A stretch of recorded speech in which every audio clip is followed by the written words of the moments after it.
All right, y'all. So we'll go ahead and formally start then today's podcast. Today's talking with strangers about photos, or talking about photos with strangers, whichever one I decided to call it. Dorian Coleman, of course, on here, same as Everybody, always. how's it going? And of course, the man, Lonnie. What's up, y'all? Lonnie, Appreciate you want to it. introduce yourself at all, my boy? Anything to let the people know where you're at and anything? Sure, just real quick. Name's Lonnie. I got a little YouTube channel that I really neglect. If you haven't seen it, you can check that out. Other than that, man, I'm barely online, but when I do, I just share, little glimpses of my everyday life, and maybe some other stuff I shoot that's not personal. But other than that, I'm pretty chill. Love cameras, basketball, and all things computers, and a bunch of other random stuff I'm not gonna get into. But yeah, that's pretty much it. Yeah, sounds about right. Yeah, Lonnie is someone who I'm excited to talk to about stuff because we talk quite a bit about photos in the past. We talk about everything in the past: sneakers, sports, movies. We talked about a lot of stuff. But Lonnie, if you go look at his work, he has images that look like they're straight out of, to me, what they look like to me is like out of the movie stills. Just pulled from a scene. It's something that I really appreciate and love the work that you put in on that, because again, with every photo, whether it's of family, your kids, your wife, or anything you're doing, even your self-portraits, the way that you color them, the way that you edit them, I got to give it to you, man. It's like nothing I've seen.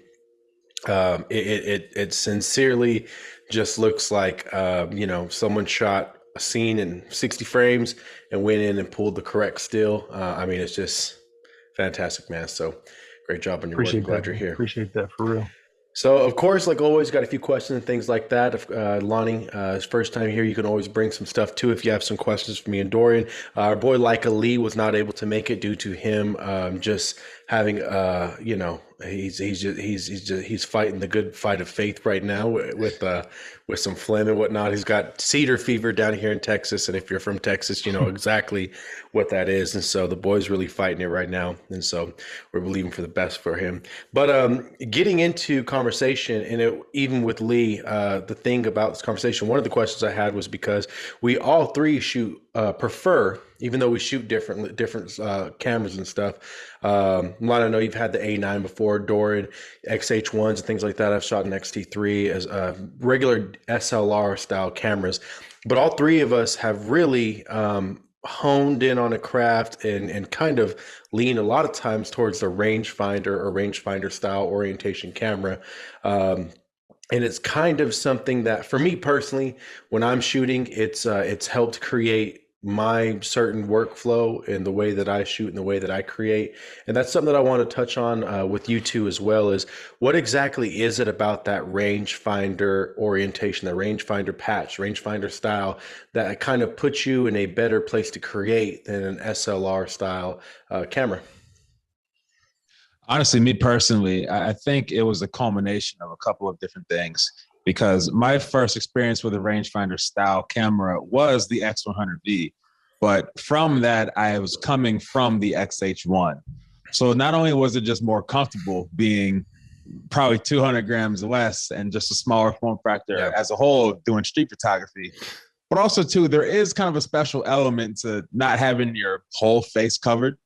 I do think some of it is maybe a little bit of over analysis, because even when I was using an XH1, nobody was exactly, put off or intimidated by it. Yeah. But having a smaller body, having your face show, and just kind of having it be literally and figuratively out of the way, I think made for a smoother shooting experience with me. But I do think, to a degree, sometimes the whole your face isn't being fully covered part is a little bit exaggerated. I think if you're doing something that's going to make someone uncomfortable, it's usually not going to be how much of your face is being covered. So maybe a comfort thing for me. Okay, it's comfort for you. Lonnie, what do you think, man? Yeah. So, I piggyback a little bit off of what Dorian said, and I'll agree with you with regards to, I think it's a little overblown with the whole, being more personal with your subjects, right? Of half your face is not covered so you can talk to them. It's more personal, more intimate. I don't know how much that really factors into it, for me at least. I think in general, though, the smaller bodies, usually without that hump on top, I think makes it a little bit more of a casual carry, I would say. Yeah. And I used to find myself a lot like taking cameras to like get-togethers and parties and things like that. And I just found having a more compact body like that looked like that, Yeah. had that retro look, made it a little more like less serious, right? People didn't feel like you were stuffing this big DSLR paparazzi style in their face, and it just felt more like snap, snap, like point and shoot style, right? I think that to me that is a little bit of a benefit of that style of camera with it being offset to the side. Yeah, because I've never really bought into the whole, you can keep one eye open and see the whole scene. Because I can do that with the SLR. I've done that with Nikon Yeah. Right. D750. I've done that with A9. I've done it with XT3. I can still see right out of that left eye, and then it really doesn't benefit people who are like left eye dominant. It's like terrible for them, right? Yeah. With their nose right all in the screen or the back of the camera sometimes. So I haven't really bought into that. But one thing I will say though, before we move off of that as well, is one benefit for me for rangefinder style cameras is less in the camera, but more in a lot of times the lenses you can put on a rangefinder style body, where they usually have your focusing scale, right? So it makes it a lot easier Yeah. to zone focus when you're into that. Yeah. I've heard you make this point before, D, when it comes to like advice for Fujifilm about how you wish they would make manual focus with a focusing scale on the actual barrel, even for their current bodies, APS-C crop lenses, they would be perfect size and allow you to do that without having to have actual rangefinder coupling. Exactly. Because you don't need that to get there. That has less to do with the type of camera, more to do with the lens, and you tend to find those lenses in rangefinder mounts, right? Yeah. So No, that's actually, yeah. So that's one of the things that I'm a big proponent on if they were to do manual focus lenses is even if you can't get like you said, the rangefinder coupling, like get a patch, digital patch, or just however in the world it's done on the Bixby cameras. That the actual ability to have a lens that not only is dampened really well and won't move from its focusing zone but actually zone focus is something that I think if you already have the OVF on an X Pro 3, for example, let's say the X Pro line, because that's what right now I would use. It just works. I mean, it literally works to be able to see everything that's there. You don't have to worry about exposure once you set it. I mean, you're there. Today, shooting, I was anywhere from F8 to F11. We're walking around trying to get people, and people are riding bikes. So I actually was between 500, one 500th and one 1000th the whole time. Exposure's just fine. Get a lot of good shots. I'm shooting mostly from the hip. But when I shoot street, even right now on the X100V, I'm still going to manual, and I'm still setting up on 35 millimeter. I'm setting up a zone focus setting. And so I actually have it today at F11. And from there, I can go from anywhere from 2 meters to infinity and be in focus. So that's the way I use it. And honestly, when it comes to that, it's also the idea of if I do have to set something up in a better state, I know where I'm at on that X100V, and I know that whenever I bring it up to my eye, the OVF is honestly the biggest thing to me. I love that. The EVF is great. I love using the EVF whenever I'm in like a studio situation. I've done some studio shoots with the X Pro and the X100V, and it's nice to be able to have that autofocus whenever you have lower lighting, just to make sure.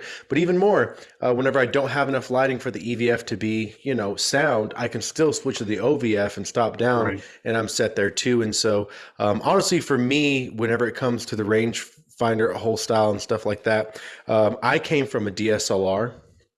And so the idea of whenever you're shooting and you're looking through the lens, you're not necessarily seeing everything that you're getting, and you're kind of shooting and having to mess with it. But it's like the clear view of, okay, this is for sure what I'm shooting. And once I get my settings, I'm good. I always like that idea. Same thing with what you guys said, like the whole face being off to the side thing isn't that important, because I think once you learn to talk to your subject or like be inclusive and bring someone into a photo, it translates to any damn camera that you use. And even more than that, I've shot sport to the X Pro 3 and the XH1, and this the same way from the X Pro 3 that I'm looking with my left eye. Let's use baseball, for example, because it's when I did it the most. And I'm waiting for the pitcher's windup to get to a point where I can start snapping so that I get the ball coming in. I can do that with the XH1 as well, still in, still in a horizontal shot. And so I think some things are really over exaggerated when it comes to a rangefinder camera, especially if it doesn't have a rangefinder patch, because that's its whole thing on the beauty of using that. But even more, just the OVF itself, it's just fun. It's mostly an aesthetic and a fun thing for me. But I do like the thing that you said about comfort, 100%. And Dorian told me this too, that people love to have their photos taken by the X100V. People are comfortable with a small camera, no matter what, for some reason. Oh no, that's 100% true, man. And I think we're talking about it maybe off the air. I've been taking the new Instax Mini Evo for a spin, doing street photography with that thing. Yeah. Now that's been interesting because that's not a real street photography camera. The autofocus is not there for that. And I actually kind of want to hear you guys' opinions on this too.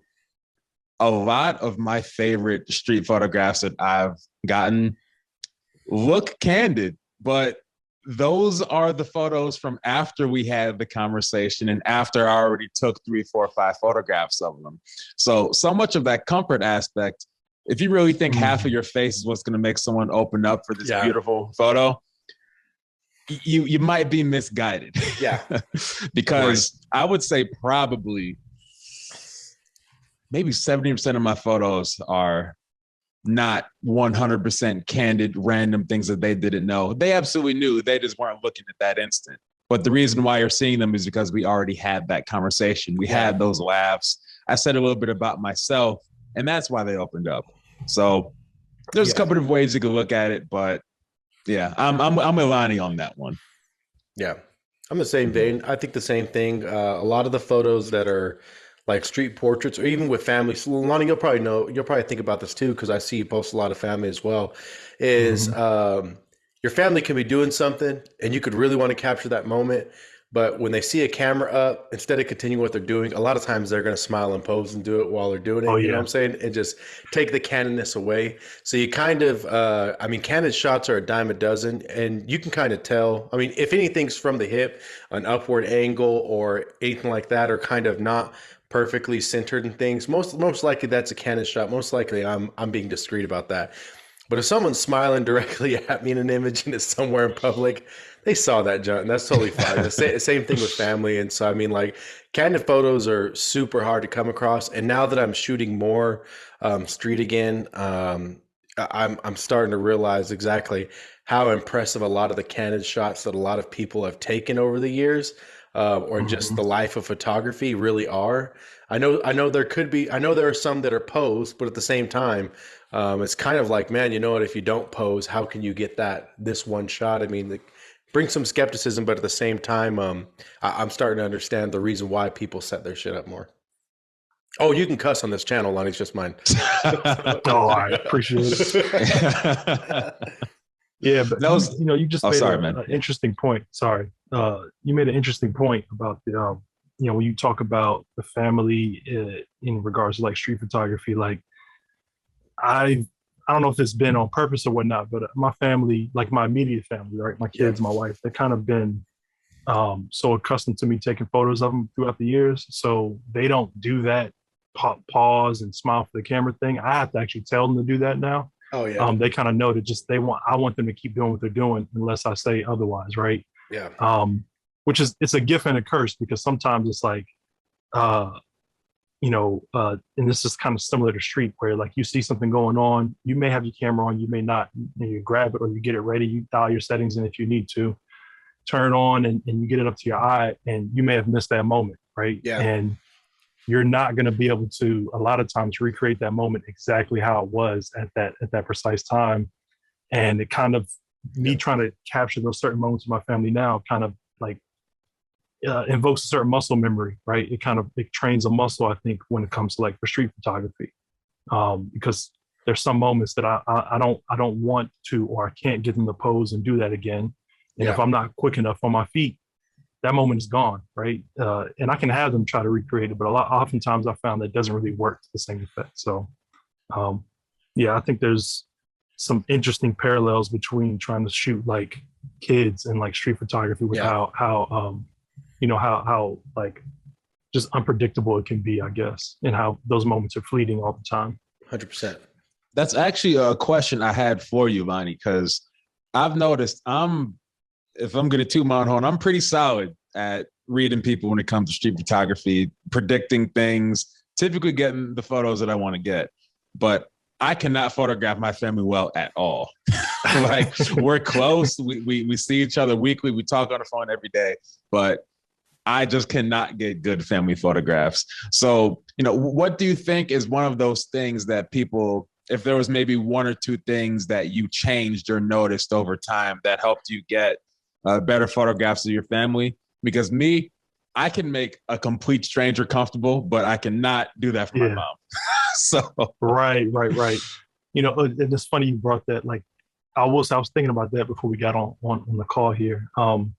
My mom is definitely one that I've not gotten a lot of good shots of. But outside of that, if we talk about the rest of my family and even like very close friends that I've gotten pictures of throughout the years, I think that the key for me, I think that made the good shots start kind of happening was almost always just having the camera on me and casually snapping shots.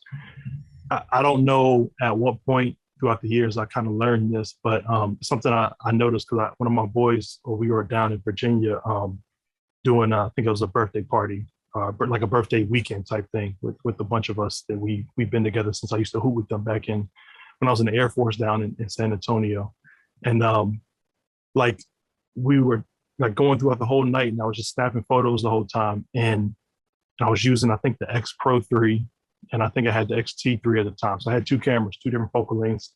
I didn't have them on me, right? But I would kind of have them within arm's reach and just kind of always have at least one of them in my hand. And I was snapping photos throughout the night of, the younger kids who were there, all my friends, people my age, and then there was people I didn't even know, they're kind of in the mix too. And just having it on me over time, everyone kind of got comfortable, right? And then they stopped noticing that I even had a camera on me at all. And that's when, to me, that's when the good shots really started coming in. And I think it was just always having it in my hand and then just being really quick at getting what I need to get and then taking it down to where I'm not putting my hands all over the moment, telling them to pose this or redo that. I'm just lifting it up, catching what I need to catch, with my, get my composition how I want. I might have to move around a little bit, but what my friend told me at the end of the night, I think it was when I posted pictures the next day, and everyone, they getting the kudos of, man, he's cold with the camera, like all, right. a lot of things your like non-photographer friends might hype you up on.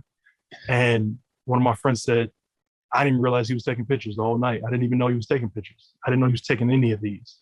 And that to me, I think is what kind of enables me to get those shots because I'm still involved in the moment. And that's something that as a parent, I've really had to learn too, is I didn't want to be that parent that just always had the camera in the face, taking video the whole time or something, and I'm kind of not in the moment. And so it's always having it on you, but still having that balance of being able to interact in that moment with your family members, your loved ones, to where you're an insider still, not an outsider, but you're still able to get those pictures when the opportunities arise. So I guess that's how I would describe at least why I think I'm able to get some of the shots I've been able to get. But it's just like street photography. Sometimes you go through a night and you miss everything. Right? You come back with no good shots. And it's painful when that happens. Yeah, you just got to chalk that one up as a learning experience, right? And move on. Hopefully, I look back at the photos and I'm like, well, if I would have done X, Y, or Z, I'll keep that in mind for next time. Yep. Yeah. Absolutely, man. I'm going to take that with me. Thank you. Yeah, no, I like that, man. Now, touching on something you're talking about, Lonnie. Sorry, because I'm trying to, man, I'm just jacking up. But no, one thing I want to touch on you talk about is that it's that when you carry the camera around you all the time, it becomes less and less so much as something that's in the way between you and a person for both parties, because people start recognizing, okay, he's carrying, like my family started recognizing, okay, he just carries around a camera, like he's going to take photos. And so it became a thing eventually to where people were more eager to get the photos because they saw you had a camera, like, hey, send me that photo you took, or hey, did you get a photo of this, and stuff like that, to where people respond to when if there's events or something like, hey, do you have a photo of it? And it feels great. First off, because I think one of the like sincerest things is documenting your family, whether or not the photos are good. I have more misses Yep. of photos of my family and things that they probably don't want to get out, but the story behind it means so much that I'm happy with keeping it. I mean, majority of my catalog is probably photos that'll never see the light of day, not because like they're something that I want to keep personal, because they truly suck, but I just enjoyed, the situation that was going on in that time. And so I'm curious to know from you two when it comes to it, because I love photographing my family, and I'm a huge proponent of documentary photography, whether or not it's something important or not. Like documenting the little moments is just something you can bring up and kind of give to someone later on. But I have a question, and that is, Dorian, I've talked to you. I know that you have a little cousin, I believe, that is getting into photography. Well, I'm not sure about your kids if they're into cameras, stuff like that. But do you guys ever look back at photos you've taken potentially with family or around them and stuff like that, and just think to a man, I can't wait for in XYZ years or in this long for them to see this, see how they've grown, to share this with this person. I mean, because to me, the best thing about taking these photos is you don't lose that time anymore. Like you've got something to help bring you back, to help tell a story, to explain it, and it kind of helps lengthen the amount of time you have with the person on this earth. So what exactly are y'all's thoughts on that, on these caption images? I'd love to hear Lonnie's thoughts on that, especially just already Okay. being so good at family photography. Shit, Oh, right. So come on, man. yeah, Appreciate that. Appreciate that. definitely. But yeah, the question you asked, as far as do I ever look back or look at what we have and think, in X amount of years, how will these photos live on, and the imprint they'll have on us? Absolutely. I think about that all the time, man.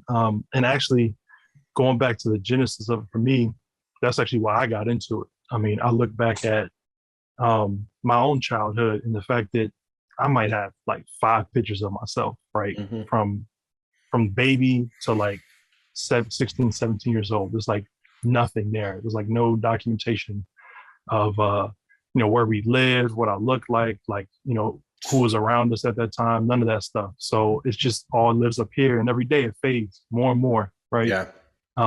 So that was what inspired me to originally pick up the camera when I had children. I think my son was like he had to be like 2, because I started taking pictures, I think just with the iPhone 4 is what I had at the time.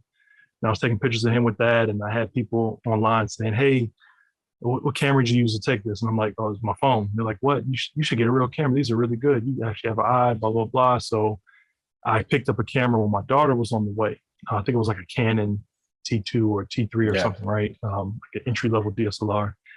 And that kind of started my journey down a path until like I ended up picking up the X Pro 1, was like my first serious camera where I really started learning like the settings and what I was doing.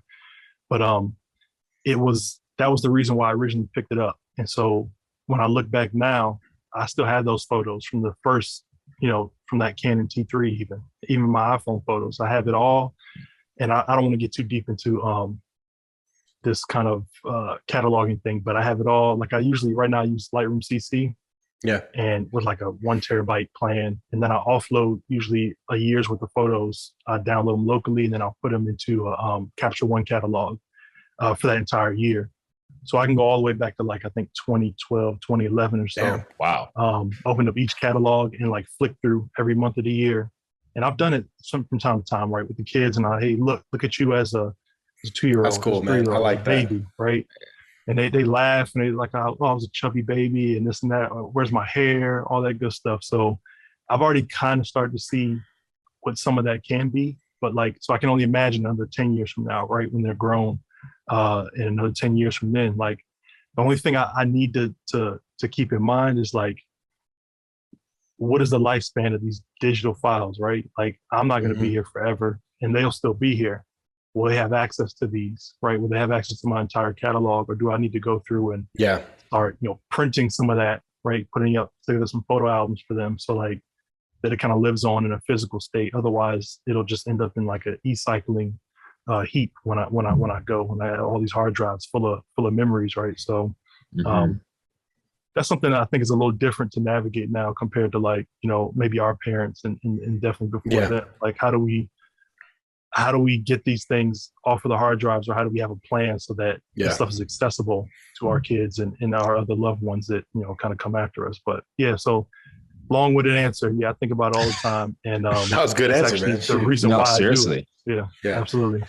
And I honestly think, your answer speaks to the resurgence of, a variety of different things. Like you've seen vinyls get popular over the last 5 or 10 years. You've seen the resurgence of film photography.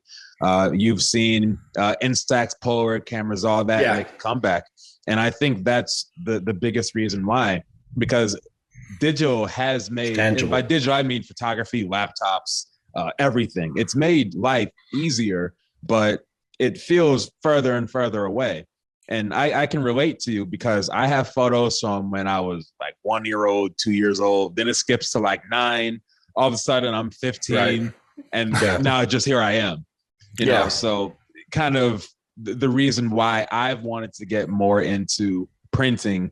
All I have right now is just an Instax, but kind of like Dee mentioned, my nephew, he is only 7 and he is really into photography.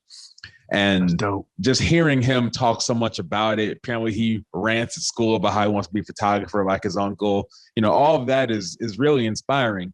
But kind of like you were saying, it does make me think like, okay, so when he's 14, what is he going to have from right now? When I'm 35, what am I going to have from right now or from 2 years from now? Only being 25. So I think printing, people just say like, print your photos. Oh, yeah, like you need to print. It's the last step of your photographic process. But I think it's more than that. Because like you said, it's kind of like if a tree falls in the woods, no one's there to hear it. If you take 100 photos, throw them on a hard drive, no one can find the hard drive. Did Exactly. you take pictures? Yeah. So it's become more and more important for me. And that's just been the main motivation. I want my nephew, my niece, and their kids, and my kids, if I have any, to know your uncle, your dad, he was a solid photographer. So right, passing that you think legacy. somebody will find your hard drive like, I don't know, decades from now, right after you're gone, like Vivian Meyer with the rolls of undeveloped film and stuff, and see make that's a photo thing, book out of it or something crazy. Right. Yeah, and that's why I really like. I keep on pushing back the printer, but it needs to happen because for every, there's Vivian Meyer, but how many more Vivians do you think there are? Right. Exactly. Yeah. No, it takes me back. So I had a grandfather who took a lot of photos, and I feel like there was a gap in the photography lane because my grandparents, there's like probably about three or four times photos of my mom and my dad than there are of me. I feel like around that time they kind of just maybe, got burnt out of it, but that's never digital started, and so who knows how many digital files. I think it's completely right. You go from having tangible photos from when you're sending your film in, you're getting your negatives back. So you've got a folder of negatives, and then you've got, these photo books, and you've got these envelopes from CVS or Walgreens or Walmart or whatever of things. And I'm with Dorian too, because I never thought like, oh, I have to print all my photos and stuff. Like I thought, okay, it's kind of gimmicky, but to me, it's more just any way that you can print them. Dorian gave me an Instax SP3, and there's probably been about 300. I have a box, a wooden box. It probably has about 300 printed photos of mine, of family, friends, places we've been. And my favorite thing to do is when people come over, I put that box in the middle of my table in the living room, so that if someone wants to open it, they'll see photos, they can begin to look through it. It's something that I like to constantly look through. And even though my lady's she's not too like, she's like, oh, that's cool, like, because she's already seen them, but I just love to go through them, check them out. I've started printing out more photos and putting them on the wall. And it really is something to where I wrote something potentially, and I'm sending it off to Fuji Love about it, just like the ability for these photos that you take in the moment. It's not even so much that you may have taken the right photo, or that you may have taken the best photo you can take, but you were in the right place at the right time. You're right where you're supposed to be to capture that. And so much further back later, those moments mean a lot, and I look forward to the day I have a kid to, be able to take photos of them, because no matter how old they get, I've still, I've got these precious moments. Here's a birthday here. Here's, first time in a uniform playing this sport. Here's the day they're bored. Here's, selfie with us, an anniversary. There's all these things that you can get taken back to. And as much as a photo on your phone or video on your phone is great, but there's just something about having the camera in your hand, taking that photo, and then just all the different possibilities and abilities I feel like having it with like an actual camera that are just fantastic. I am, again, a huge proponent of I spent 8 years, seven years doing nothing but corporate shit. And until maybe 6 years, until I got into Fujifilm, I was never comfortable taking a camera around family. Like I was obviously nervous about it to where I would just leave it because I didn't want to be around it. But I don't regret any photo I've taken of anyone in my family. I don't regret any bad photo, bad lighting, blurry because I didn't have the right shutter speed. Because the further on I get in life, the more people I lose and stuff like that, the more relationships become strangers. Just things become different. I see people less because they moved here or there, wherever. I always have these things to pivot back to and to bring back up into my memory. And I think it's a hell of a special thing, man. And I've wondered the same thing as you, Lonnie. Like, man, if I go, who's even going to look on this drive? I got an 8 terabyte, LaCie drive. Exactly. Who's even going to look on this thing? Like, will people even care to look? Like, will they even try to? And so now I'm kind of in the state of, all right, I'm printing all these things out. I'm giving them to my siblings. I'm giving them to people, like, because I want them to experience too. Like, man, I look at these photos and I think of like, there's what better thing can I do to show you our relationship than show you like physically our relationship? Like what more can I do? Like, I think that's a pretty big thing to me now. I don't want these things to get lost, honestly. Yeah, two things on what you just said that was really interesting. Well, one of them I want to touch on. I asked you, D, because I think it was one of your videos, and maybe I'm mistaken, but I remember you in one of your older videos talking about how somebody in your family, maybe as your grandparents or something, had a big old chest of like printed photos of just like 4x6s or whatever that you could go through. And I thought that was just like similar to what, your Instax, we talk about putting the thing on the table. Like, I thought that was just like, when I heard that, I was like, man, that's super dope. Like, I want to do something like that to where it's not such a curated like photo book that you like, do the layout on and get printed from one of these photo firms or whatever, but something just random loose memories, right? That you could go through this, not so curated, not so cataloged like year by year, but just like pick and grab a random time. Hey, do you remember when we went, this was at that one place when we went on that trip here, so-and-so, right? And maybe write something on the back, but I kind of wanted to, I thought about doing that, like stealing that, your family idea and doing that. I thought it was super dope. And then one more thing you touched on too, when you talk about like how, when it comes to picking up the camera and documenting those moments for the people who are going to be here at some point in time, it kind of made me think back to something I like, not a regret, but something I wished I had picked up the camera even earlier. Before I even had kids, I wish I picked up the camera as a kid, which is this was really dope to like hear your nephew be so into it right now, Dorian. But like I remember, I was just thinking about like friends that I grew up with that are no longer here, right? Exactly. Like that I've lost to gun violence, whatever it may be, right?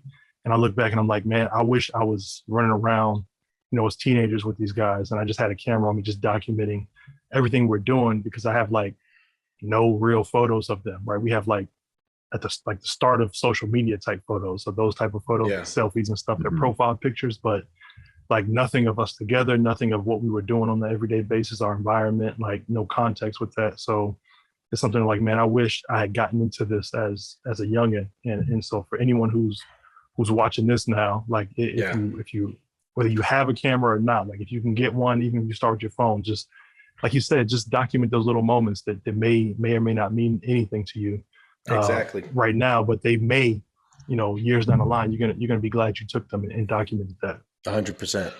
No, I completely agree with you, man. And that's why it's kind of sad when, every time there's a new update about how Instagram is changing something about how the feed works, people act like it's the death of photography. Oh, right. Like this was never really meant to be a thing that got you popular or famous. I mean, with the advent of the internet, it absolutely can be that. But at the end of the day, and D, I know that we talked about this in the last a lot. pod. photography begins with you, the photographer. And when you think about, like you were saying, Lonnie, you know, there was some moments you had with friends in the past that might not have even been significant events like a birthday. It could have been sitting outside of the parking lot of a Steak and Shake at 1:40 in the morning talking about Yep. whatever, you know, like those are the moments that you're going to remember the most. So if there's ever that time where you got a stain on your shirt, maybe your friend doesn't like their outfit that day, like take that photo because you're going to look back at it in X amount of years, or in X amount of years, you're going to wish that you had it. Yeah. You know, so I really just hope that people just kind of take what both of you just said and just really realize that it's not about likes. It's not about, catching the next trend, getting featured on a page. It is, nothing will feel more special than being able to open up that chest and see, wow, I got this X amount of years ago. And if I didn't, I might not even be remembering it right now. Yeah. So Mm-hmm. No, I think that's 100%. Just to carry on with this, and I know we planned the conversation going somewhere else, but honestly, with that chest, the thing that is so amazing to me that it was a chest from both my grandparents' sides, and my mom had it at her place, is my grandfather has been. I have one grandparent left, my grandmother. And so I've been without three of them for majority of my life.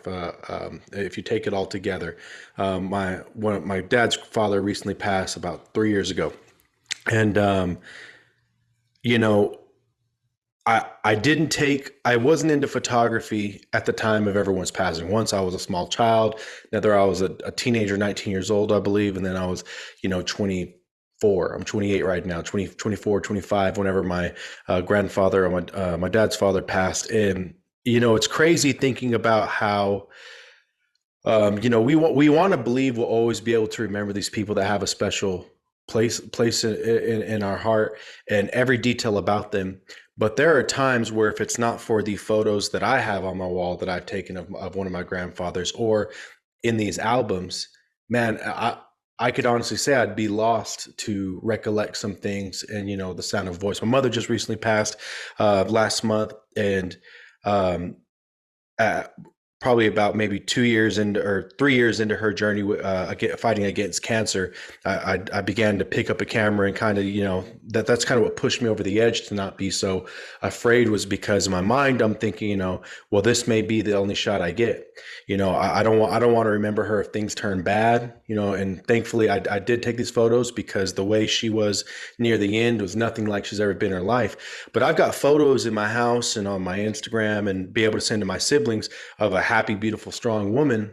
And it's amazing, again, the power of photography to where you can remember the person that they were, remember everything about them, the things you want to remember. And I think about what you said about with your friends and things like that. And I've got to tell you, that's something that I've actually thought about quite a bit, how there are friends that I had in childhood who, some of them unfortunately had passed, through avenues of, just not taking care of themselves with their mental health. And, that those are things that I wish I had. And some of them, we grew apart. And it'd be amazing to be able to show my children or just people in my life, like, hey, this is what we used to do. This is where I grew up and things. And you don't realize how much you wish you were back in the good old days, even if they weren't great. I mean, I didn't grow up with a bunch of money and things like that, but it's the relationships that I had that meant something. And so you don't realize how, like, man, everything that impacts you, you wish you could have that laid out in front of you to help document and be able to take people on that journey with you. And so when I'm taking photos, and I could even go into, because I wish that there were more guys who wouldn't be, like, if I had a whole bunch of dudes that were friends, I would love to take photos with them, because, that kind of camaraderie, that brotherhood and stuff, like, that's very special. And even with my family, my uncles, my dad, I intentionally try to do that because, to be honest with you, that's what I'm lacking. I'm lacking all these photos with the men in my life and things like that. And I don't want to be at a place to where I say, man, I wish I did more of that. Or, man, I always had a camera with me. I wish I took more photos of them. And I'm not a spray and pray kind of guy to where I'm done with for a day and I've got 300-400 photos of just, random lame stuff. But man, it's become a point during holidays, during any kind of situation, anytime around people, even whenever it's me and my fiance just going around about town, I want to capture this stuff because I don't ever want to get to a point to where I start to remember, to where things start to slip and I can't recapture this feeling and things. And this is just, to me, a fear of, what if I have dementia also, like all these things, like this is a place that I could catch up with. And so there's a lot that goes into the reason why I take these photos, but I love that you brought up things about like the people in your past that you wish you're able to document. You wish you're able to see these people in a light that is, not just a cell phone photo, but like I want to be with them, because again, like telling the story of your relationship or the people that meant something to you, it's hard to get that across. Like, I can just imagine you having an actual photo of that, Lonnie, and your kid saying, "Hey, who's that?" and being able to talk about, someone, Right. like that, man, like it helps with healing. It helps with keeping that person alive. And so I'm huge into to everything everything that this whole conversation is, because this is honestly, this whole conversation is the base for why I actually pick up a camera every day now. It's not so that I can put stuff online. It's not so that I can grow my business. It's not even so much that just because I like cameras. It's because honestly, the point of documenting the city, the point of documenting my family is because, I want to leave behind this little trail of who I am. And I don't want to ever forget, you know, what exactly my life was. Cause I think I got a pretty damn good life, man. I'd love to remember it for as long as I can. No, well said. Very Yeah. well said. So going forward, we had some we had some other things to talk about besides that, but I'm glad we were able to stop on that. But going forward, one of the things I want to talk about, and Lonnie touched on it a little bit earlier when you talk about just going out and shooting and having to get people comfortable with you whenever you have that camera. But it brings me up to just when you're going out shooting street or candid, I feel like, and I've talked about this with Lee, when I'm going out, it takes me like 20 to 30 minutes to get in that right headspace to warm up, is what I call it. Like, warm up my images. Like I might have a great scene or something like that, and I just fuck up the whole composition or something like that because I'm not warmed up. What exactly is there a way that you guys get warmed up when it comes to getting photos? Do you guys have an issue with getting into the groove of things? Like, what exactly is it like for your process when you first step out? Are you hitting? You missing? Like, what are you? I would say that the thing that I typically struggle with the most is, and this might sound obvious or like the whole premise of the question, but really just like engaging with the environment. Sometimes I still be thinking about something that happened at work or a movie I watched, etc. So part of my routine that I've tried to employ, which has actually really helped me out, I never shoot with headphones on.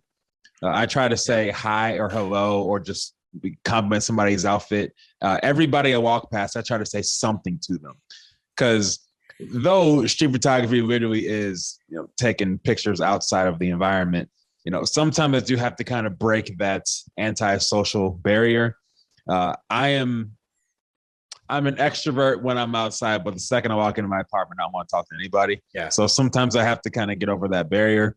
So I would say that's the main thing. And again, I just try to take away as many barriers that are between me and the world as possible. So, like I said, no headphones. I try to talk to everybody that I pass. I try to visit diners, cafes, talk to people who are there. Any excuse I can have to just begin to connect with people, that usually gets me out of my funk. Because actually taking photos is pretty easy. It's just find something and hit the button. So. Yeah. Got you, Lonnie. Yeah, so I say it's probably two things that come to mind with that question for me. Number one, I think that I first have to get out of the mindset. Like when I first start off walking down the street, with that intention of taking photos, I usually start off in kind of a lazy mindset. And when I say that, I mean like you said, you might have the perfect scene in front of you, but I may just, want to be quickly pull it up and snap it without thinking, is this the best angle to take it from? Yeah. Should I have moved this way? Is there something else I should have done? Usually when I first start off, I'm not thinking of that way. I'm just trying to be quick and catch the moment, but it might not be the right, like the wrong angle, right? Can kind of ruin the shot. Is either it's a throwaway or it's the shot because everything kind of lined up perfectly. Yeah. And when I first start off, I'm just not usually in a headspace of working for that shot. I start off lazy a lot of times, if I'm being honest with myself. And then kind of related to that, the second point I would say is like, you for me, I don't know about for y'all, but for me, I know just because I know I'm gonna start like that, I got to get my bricks out the way early, right? I got to get Right, those misses up. You take the shot, you're gonna miss badly. You might even airball one time, Yeah. but you got to get that out of your system, and then you kind of lock in, because it's nothing more for me. It's nothing more than like I had the perfect shot and I missed it. That gets me motivated to not miss another one during the rest of that walk, the rest of that Yeah. session. Like it gets me kind of locked in. Like, man, what are you doing? You're being lazy. It just kind of kicks me into gear, I think. So those two things, I think, is I got to break out of that lazy mindset, and then I can't be afraid to brick, right? Because the first ones, I might not walk on the court, hitting swishes from half court like Steph Curry from the beginning. Right? Like I'm gonna have to warm up a little bit, like you said. I feel you. I like that. I actually, one thing I do, because I do take a while to warm up. Like if I pull up the shots I had today to start off with, unfortunately, it does take me a while to warm up, and it's for no other reason than, like I'm literally the kind of person that when I'm in a situation I'm shooting, I'm just messing with film simulations, man, and I'm seeing what I'm feeling like that day. Like what is gonna look right through my camera? A stop overexposed, maybe a third underexposed. Do I want to shoot from the hip? Do I want to pull it out? Like I'm really trying to see like, hey, what's gonna be the best look? Do I want to take this filter? Do I want to put on the glimmer glass? Like, I want to like make a set and stuff like that with everything I do. So I'll mess with my camera. If Lee was here, Lee could tell you I was taking off a 50 millimeter teleconverter, going back to 35. Like I was trying to, just trying to find my groove. So one thing I do is I cut my walks in half now because I'll walk the same place twice so that I give myself enough time. If I messed up the first time, I can come back through and think, okay, I took a photo from here this time and I'll try to shoot it this way. That's actually what I did today. I was walking with these guys. Shout to Fig Stop and Joe Gamboa. But we were walking, and I was telling them that I'll walk the same place. So I was like, "Yeah, no, not really." They're like, I really just go around the same place." But I ended up leading the walk, and so I started, without them notice, just talking to them, going twice by places where I know I messed up and missed, or where I hope I find something. And so I feel like it's inevitable, man. And this is actually something that resonated in me and Lee whenever we did our photo walk, and I put that on YouTube.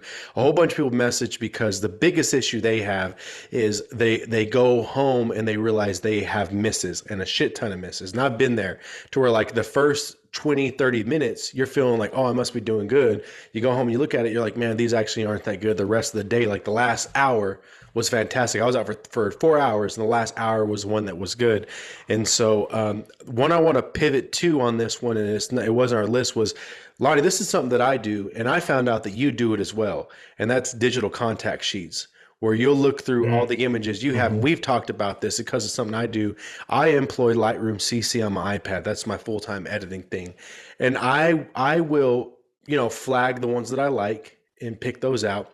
But I will spend a lot longer editing and looking at the ones I didn't flag and ones I don't like, because I'm trying to recollect, okay, what was I doing here? What was I trying to get? What could I have done better? Did I need to be closer? Did I mess up my composition? Was I underexposed? Like what could have happened? Like what happened in this situation? Did I, what were my settings? And I'm trying to look at that and figure out, okay, what was I even trying to do, in the situation, so that I can kind of learn from it the next time, to where next time I'm in that situation, I know, okay, there's shadow, there's all these things. If my subject's in the shadow, but it's a bright light, I'm going to, stop up. I'm going to do this, that, and the other. What exactly is your guy? How do y'all deal? I mean, either you view or you don't, but what do you do with the shots that don't make it? Like, what do you do with your misses? Do you review them? Do you just throw them away? Do you just chalk it up to the game? Like, what do you do? Cry.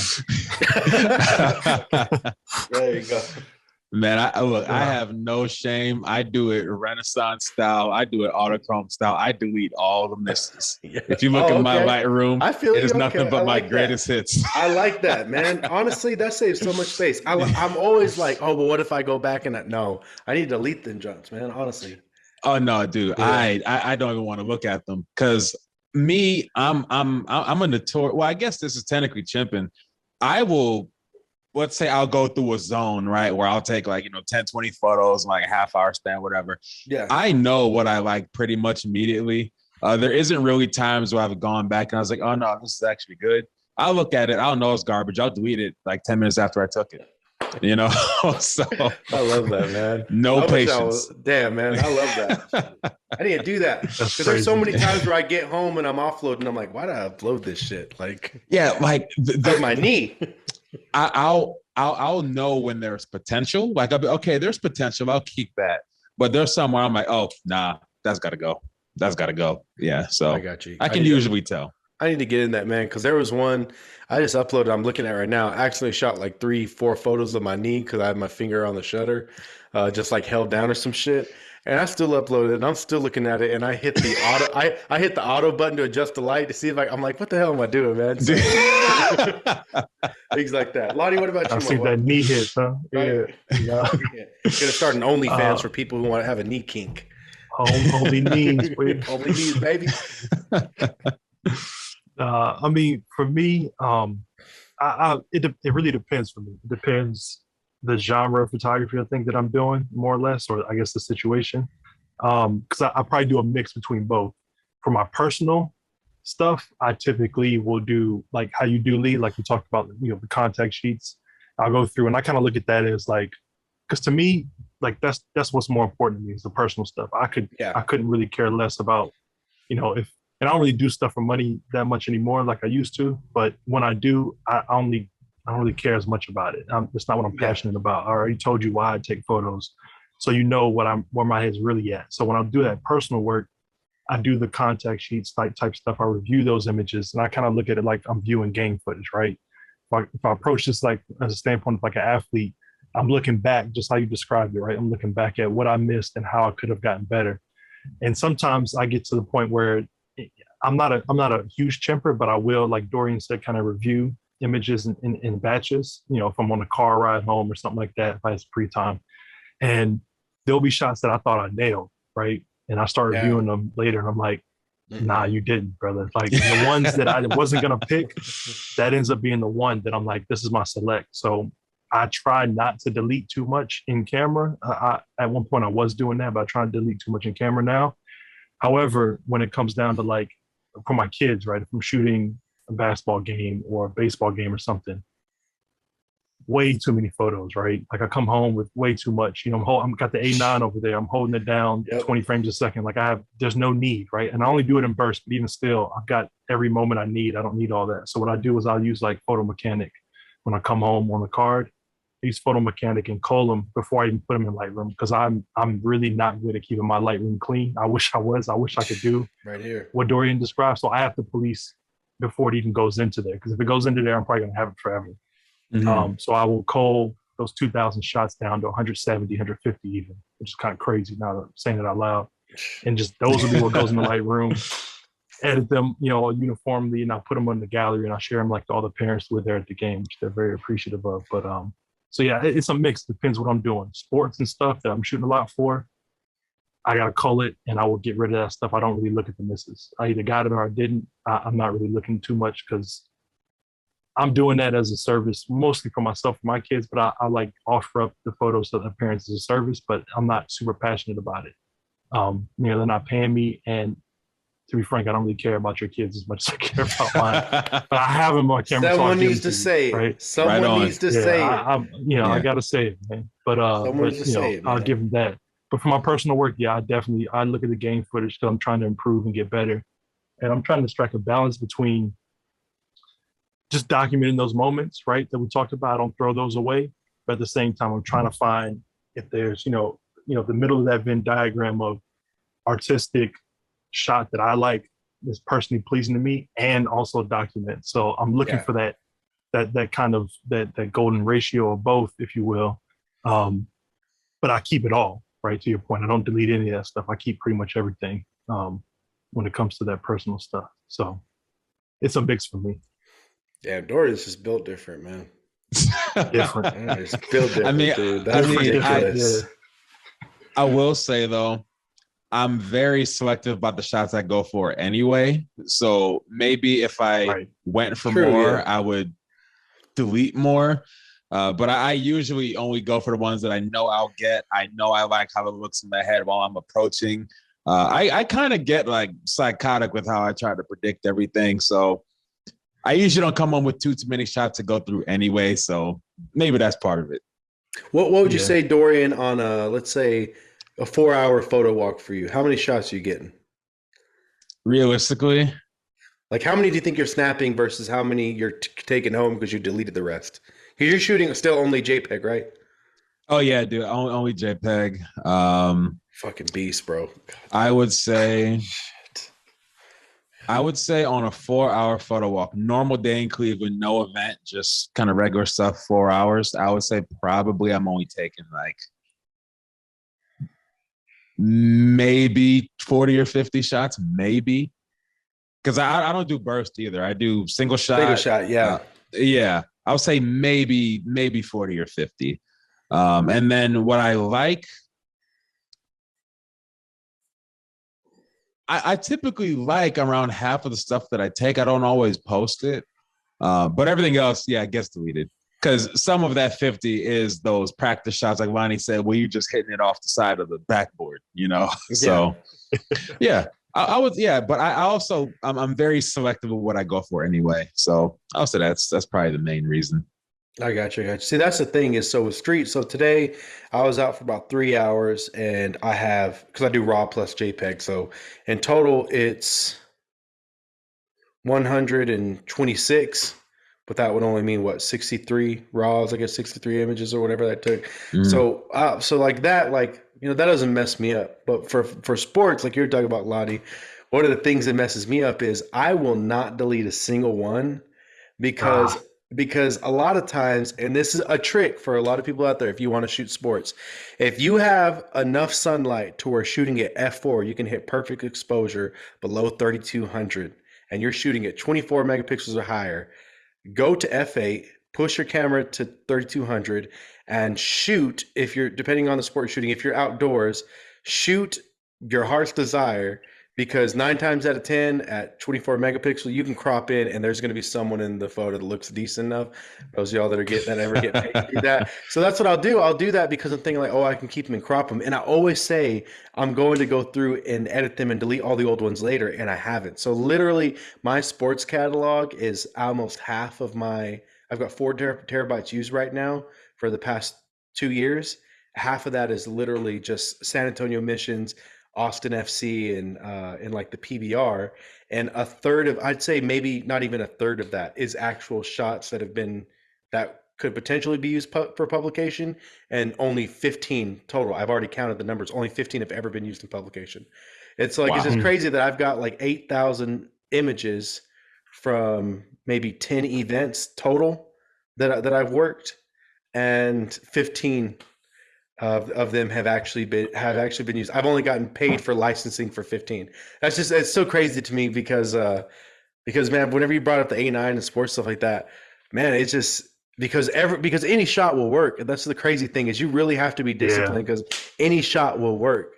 And it's like, man, it's just I applaud Wow. you on that too, on photo mechanic, man. Golly, I'm Hmm. Yeah, lazy. I'm lazy. I gotta use it. 'Cause, and honestly, what's crazy is, I mean, you talking to somebody. I mean, I got a, like a server I built in another room with, like, if I check right now, let me look at, Oh, is my boy? What is my boy running?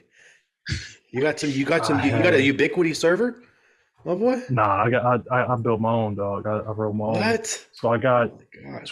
I got 14 discs in there. I'm rocking 50 terabytes of storage right now. Woo. Um, so I will hoard some files. Are those enterprise So drives just constantly spinning all some of day? them, Oh damn, some, oh yeah, yeah, all day, yeah. man. Like there, it's a mix of That's- like old enterprise SAS drives and then some shuck drives from like external drives I threw in there. I got like a 24 bay like rack. I got a rack, like a server rack in the other Yeah, room, yeah, dog. yeah. Like a whole Like a 24 what? bay Like and a then a 20 bay. 64U or something like that. This is it's like it's the small. It's like a 26U Okay, or something like that's pretty that. cool. Sorry, Yeah, Dorian. Oh yeah. no, no worries. Yeah. Not I got not to go I too geeked deep into out. that. Yeah, That's a whole nother topic. But yeah, yeah, Woo. I have the space for it. So and Yeah, that's why when it comes to the sports stuff, I'm like, I got to draw the line somewhere. I'm holding on to a lot of stuff. yeah, I try to throw it away. But if I'm being honest with myself, though, if I think back, the way I like when I get the stuff into Lightroom, especially stuff that didn't go through Photo Mechanic, and even when it did, I still do more culling. So I will select it, flag it, the check mark, whatever. yeah. If I went back, I could just select anything that's not flagged and just delete it because I'm never probably going to use those for the most part. Like, I've already selected what I need. I guess I'm lazy. I just don't go back and do that. Like I could probably clean my catalog up like Dorian has. I've done the work. I just something amazing. I can't hit the button. I don't know what it is. Hey man, we are all lazy in different ways. I try to remember to shoot raw, but dude, I just this last year I just cannot find the motivation to edit a photo after I take it, dude. And that's why I love Fuji because like yes, dude, just I just can't be. I'm not about to make a raw file look better than classic negative already does. You know, so that's where I'm lazy, man. I just cannot sit down and do all those Lightroom sliders at this point, but maybe next month, who knows, I'll start doing it. Honestly, man, you're not beating that. That's one thing that has kept me from even trying to touch anywhere in Fuji is there's a shit ton of images, whether it's for paid work or not, that I've been able to send off as just the JPEG. I mean, I even did a shoot this weekend, or last weekend actually. Some of the ones that I uploaded from that shoot, those were straight out of camera. Those are the ones they wanted. They didn't want any editing. So I sent, that's dope. You know, like 15 straight out of camera images to a client, man. That's it. Didn't have to do any touch up, nothing like that. I started to touch up and I sent it to them. They're like, can you make it look like the other? So I thought, shit, I'm just going to go ahead and send you the whole thing then. I'll just send you all the JPEGs. So I sent, you know, I got paid a nice chunk of, change at, 4 hours at, $120 an hour. And all I did was send 15 JPEGs, man. So, I mean, it's a hell of a world to shoot with Fuji because, man, it looks good. It looks good in cameras. Look, so I'm here we go. Like I got a X Pro 1 sitting over there, man, and beautiful sensor. It's something about the JPEGs out of that thing. Like I took pictures with the X Pro 1. Like that's some ASCII recipe up there that I customized.